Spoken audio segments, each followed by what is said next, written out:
En la extrema derecha, no, la extrema derecha es quien ventila el discurso por interés propio. La extrema derecha en Europa nunca había accedido o había estado tan cerca del poder como cuando ha empezado a agitar el fantasma de la inmigración. ¿Por qué? Porque quien más lo teme es lógicamente quien está más en precario. Entonces las políticas tienen que ir acompañadas de políticas sociales que tengan en cuenta lo que puede pasar. Pero es mentira que el inmigrante venga a coger un trozo del pastel. Viene a hacer el pastel más grande porque crece la economía. Y la prueba es que los datos de grandes consultoras, que no son sospechosas de ser buenistas, Sí. como por ejemplo McKinsey, te dice que la economía de Estados Unidos funciona mucho mejor cuando la frontera es porosa y mucho peor cuando la frontera se estanca. Y eso es así. Una persona que viene, que le pones en el sistema, que trabaja, va a generar más economía, más PIB. Y por lo tanto va a generar más capacidad de que tengamos más para repartir entre todos, ¿no?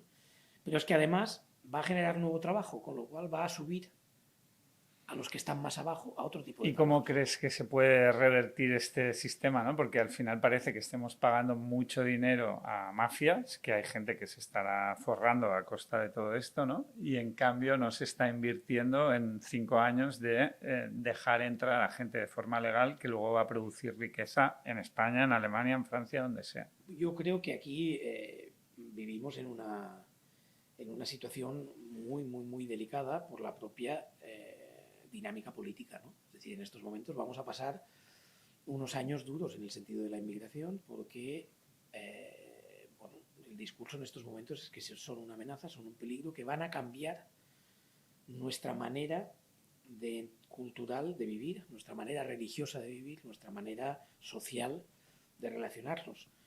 Bueno, eso es mentira. Es decir, eso, sociedades con una inmigración intensiva como es Canadá, que acepta el 10% de la inmigración cada 10 años, o sea, el 10% de su población es inmigrante cada 10 años, no se ha convertido en Afganistán, ni en Somalia, ni en África, y sin embargo, cuando vas allá ves una sociedad. Evidentemente, la sociedad es diferente. Y hay que estar preparados para que la sociedad sea diferente, pero es que el mundo que viene es diferente.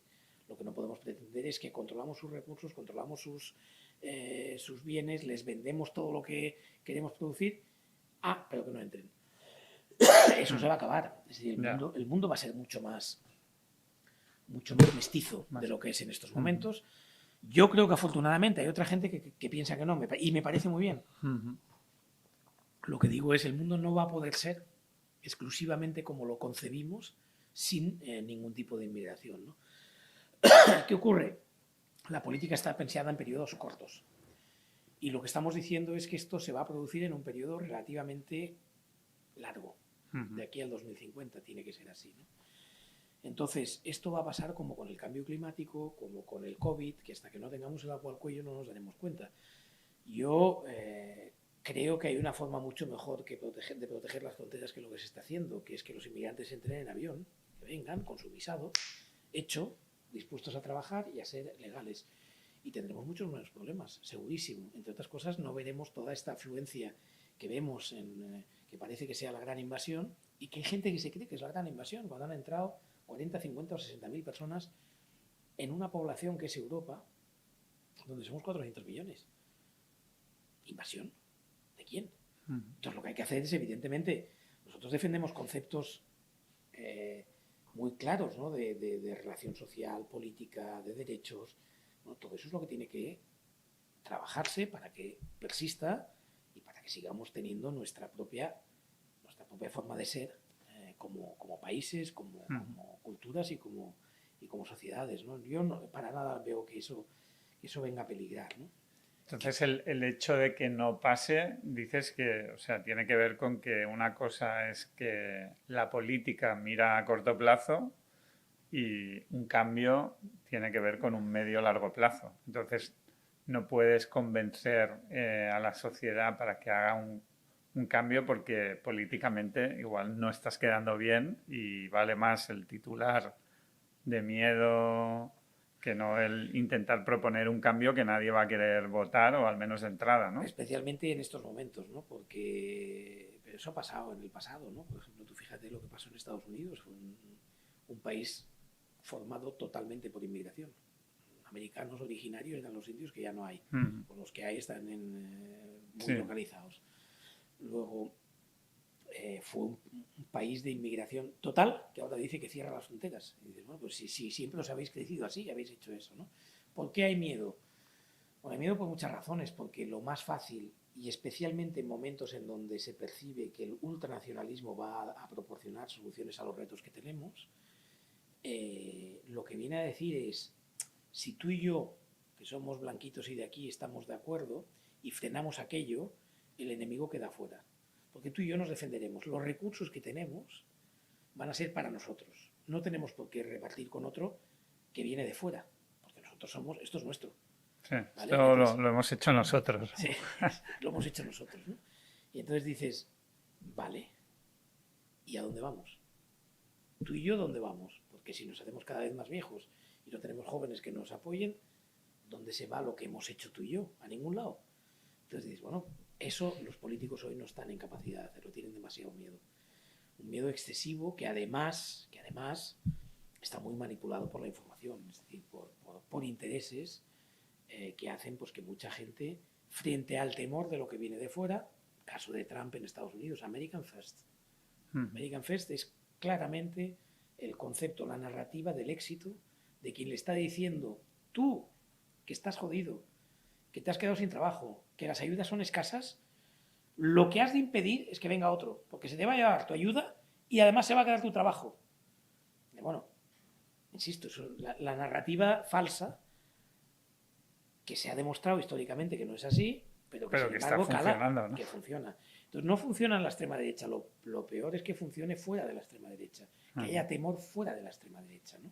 Si tú analizas un poquito las políticas europeas de inmigración, pues no hay mucha diferencia entre socialdemócratas y conservadores y todos están, desde hace ya bastante tiempo, secuestrados por un discurso narrativo ultranacionalista, que es cuidado con las fronteras, cuidado con las fronteras. ¿Y cómo crees que se puede cambiar eso a nivel social, digo, para que el ciudadano de a pie adquiera una conciencia de no miedo de que nos van a quitar, nos van a quitar? Lo primero que hay que decirle al ciudadano de a pie es que inmigrantes hay. No va a cambiar el escenario con respecto a lo que hay. El problema es que se está haciendo de una manera muy equivocada. Es decir, mira, en España, en los últimos, desde el año 2005 hasta el 2021, más o menos ya han entrado del orden de los 700, 800.000 personas cada año, exceptuando el 2009. En la crisis económica, muchos de ellos volvieron a sus países, porque funcionan por ley de oferta y demanda. Cuando tú has venido aquí y no hay nada, si puedes, te vuelves. Me voy, porque yo lo que he venido aquí es para conseguir dinero para vivir, y si no lo tengo, me voy. Entonces, frente a esa situación, lo que pasa es que los estamos manteniendo en un sistema que va contra nosotros. Pero que están entrando, entrarán. ¿Por qué? Porque hay demanda. Ahora bien, ¿es todo lo que necesitamos? No. Hay sectores que están muy perjudicados de nuestra capacidad de desarrollo porque no tienen poder para meterse a cogerlos y a decir, venga, voy a traerlos. Y sin embargo hay otros pues, que tienen el beneficio de decir, pues venga, los voy a utilizar y aunque estén en ilegal, al revés, eso me beneficia a mí porque no contribuye a la seguridad social. ¿No? Y a mí como empresario el corto plazo ya me sirve. Sí, sí. Pero a mí como ciudadano el corto plazo me destroza, ¿no? Entonces, va a ser difícil, pero vamos a tener que llegar. Yo creo que cuando nos demos cuenta realmente de que estas políticas ultranacionalistas que cierran los países, que tienden a cerrar todas las fronteras, incluido el espacio Schengen, que sería una de las mayores pérdidas de lo que ha sido el logro más importante de un Estado supranacional o de un Estado regional que no es Estado, porque los Estados están aquí. Yo creo que ha sido el éxito más grande a nivel mundial de un ejemplo de cómo diferentes países pueden unirse para conseguir, pues, por ejemplo, que tengamos todos la vacuna del COVID. Destrozar eso, que sería destrozar las fronteras de Schengen, es lo que se propone desde el ámbito ultranacionalista. No. Ya me defiendo yo. Pero vayamos otra vez al caso del COVID. ¿Por qué Europa decidió vacunar a todo el mundo al mismo tiempo? Porque si no hubiese tenido que poner fronteras entre los países. Si en Rumanía no se vacuna, pero en Alemania sí, todo el mundo no podía pasar rumanos a Alemania. Es más, las primeras vacunas solo hubieran llegado a Alemania, porque era el país que más recursos tenía, el que más posibilidades tenía, y además son los inventores de la vacuna del mRNA. Ajá. Luego, Alemania hubiera tenido vacunas. Francia hubiera tenido, pero menos. Gran Bretaña también, porque Gran Bretaña es un país productor. En España nos hubieran llegado Claro, al como final quinta. por economía, ¿no? Por economía. Pagando San Pera San canta, Pera ¿no? canta, pero vete a negociar tú en vez de Europa. Ajá. Y verás cómo el nacionalismo no es la solución.